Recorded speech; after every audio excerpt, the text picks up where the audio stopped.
Welcome to this explainer on the Trail of Tears. Today, we're unpacking one of the darkest, most profound chapters in American history. We're going to dive right in and piece together the really complex web of treaties, court battles, and economic motivations that ultimately led to the forced relocation of tens of thousands of indigenous people.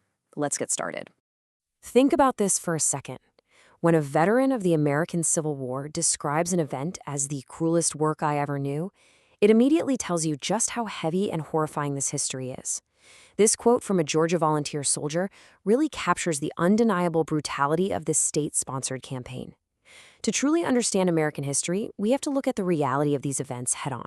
Section 1. The Roots of Removal. Political and Economic Pressures. So this tragedy didn't just happen overnight, right? Back in the early 19th century, you had a booming U.S. population, the invention of the cotton gin, and the 1828 Georgia gold rush. All of these factors combined made indigenous lands in the American South incredibly coveted by white settlers and politicians. And the result of all that pressure? 60,000. That's the staggering estimated number of indigenous Americans who were forcibly displaced from their ancestral homelands and pushed into a designated Indian territory out west, mostly after the Indian Removal Act of 1830. Now, it's really easy to fall into the trap of thinking the people who were removed were just one single monolithic group. But the federal government specifically targeted 5 distinct nations, collectively called the 5 civilized tribes at the time. We're talking about the Cherokee, the Muscogee, also known as the Creek, the Seminole, Chickasaw, and Choctaw nations.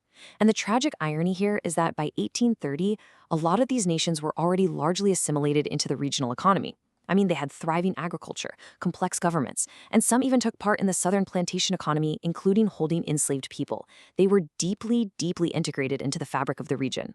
But if you're a politician trying to justify pushing these established communities out, you need a very specific narrative. Enter the vanishing Indian myth. This was this highly pervasive 19th century ideology that basically painted the decline of indigenous populations as just an inevitable, natural process, like it was a tragic but totally unavoidable consequence of progress. Authors like James Fenimore Cooper really pushed this in popular literature, like in The Last of the Mohicans. By framing their decline as just fate, it allowed the architects of colonization, including President Andrew Jackson, to basically dodge any moral responsibility for their aggressive removal policies. Section 2. The Legal Battle. Friction in the courts. Of course, these indigenous nations didn't just accept this so-called fate. They actively fought back, and they actually used the United States' own legal system to defend their sovereignty, which sparked a massive constitutional crisis. In 1832, the Supreme Court ruled in Worcester v. Georgia that the Cherokee Nation was a distinct community occupying its own territory. That meant the state laws of Georgia had absolutely zero force there. Huge legal victory, right? Well, in response, President Andrew Jackson basically just refused to enforce the court's decision. He essentially stepped aside so state militias and settlers could just keep harassing them, setting a really terrifying precedent. Section 3. The Forced Relocations, a Staggered Tragedy. With those legal protections ignored, the physical removals kicked off. When we hear Trail of Tears, we usually picture one single terrible march, but it was actually a staggered, decade-long series of unique and brutal relocations. It started with the Choctaw in 1831, which set a grim model for the rest. By 1832, the Seminole Wars exploded in Florida as they fiercely resisted.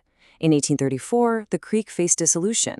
The Chickasaw were relocated in 1837, and finally you get the most infamous march, the Cherokee relocation in 1838. So each nation faced entirely different levels of coercion, resistance, and tragedy over an agonizing 10-year stretch. To really grasp what this felt like, listen to the words of Choctaw Chief George W. Harkins, written right before his people became the first to be removed in 1831. "We as Choctaws rather chose to suffer and be free. They were forced out in the absolute dead of winter, battered by flash floods, sleet, freezing temperatures, with barely any food and incredibly corrupt transport planning. Thousands perished just trying to make the journey." And as the timeline moved forward, so did the different methods of resistance. The Seminoles down in Florida, they fought a bloody full-scale war against the U.S. Army that lasted over a decade. Meanwhile, the Creek Nation dealt with a totally different kind of warfare, rampant fraud. Land speculators created these elaborate fraudulent schemes to cheat the Creeks out of their treaty-allotted lands. Tensions understandably boiled over into the Creek War of 1836, and the military was sent in to forcibly expel them. Then we come to the Cherokee, and this process was just deeply controversial. Here's how it played out. Step 1. In 1835, a small, unauthorized minority faction of the Cherokee signed the Treaty of New Eshota, agreeing to move west. Step 2. Massive, overwhelming opposition. Principal Chief John Ross and over 16,000 Cherokee citizens signed a huge petition demanding Congress void the fraudulent treaty, but they were ignored. Which leads to Step 3. By 1838, President Martin Van Buren sent General Winfield Scott and 7,000 troops to brutally round up the remaining Cherokee into camps before marching them westward in freezing conditions. Section 4. The human cost: death, disease, and deprivation. The aftermath of all these policies was quite literally apocalyptic for these communities. The mortality rates are staggering. Out of roughly 19,500 Choctaw, up to 4,000 died. Out of 22,700 Creek, roughly 4,000 perished. Out of 16,500 Cherokee, an estimated 4,000 to 8,000 lost their lives. Exposure, malnutrition, and highly communicable diseases like cholera just ripped through their tightly packed camps and wagons, wiping out massive portions of these sovereign nations. But the devastation wasn't just physical. It was a profound cultural severing. Sociologists actually call this environmental deprivation, because when these nations were violently separated from their ancestral lands, they lost all this vital ecological knowledge and life-sustaining crops. On top of that, their entire social structure was upended. For example, the Cherokee traditionally had a matrilineal system, meaning women held property and immense social power.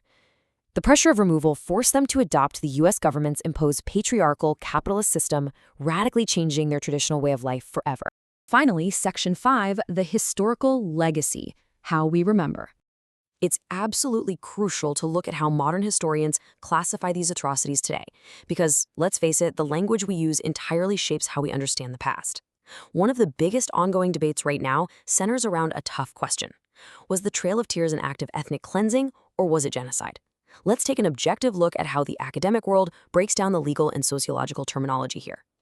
On one side of the historical debate, you have scholars like Robert V. Remini, who argues that President Jackson actually had benevolent intentions.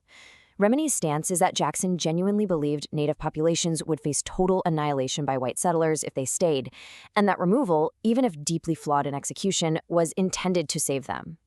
But then, on the flip side, you have scholars like Jeffrey Osler, who argue the policies were inherently genocidal.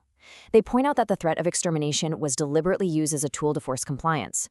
And when you look at the outcome, the massive loss of life and deliberate destruction of culture, they argue the policy had undeniable genocidal dimensions. Regardless of what academic terminology we use, the generational scars are undeniably real. Cherokee poet Ruth Muskrat Bronson put it so powerfully: "And Father Time or wisdom old cannot erase through endless years the memory of the Trail of Tears." So as we wrap up this explainer, I want to leave you with a question to think about. How does fully acknowledging this painful history shift the way we view the very foundations of the modern United States? Thanks so much for watching, and keep learning.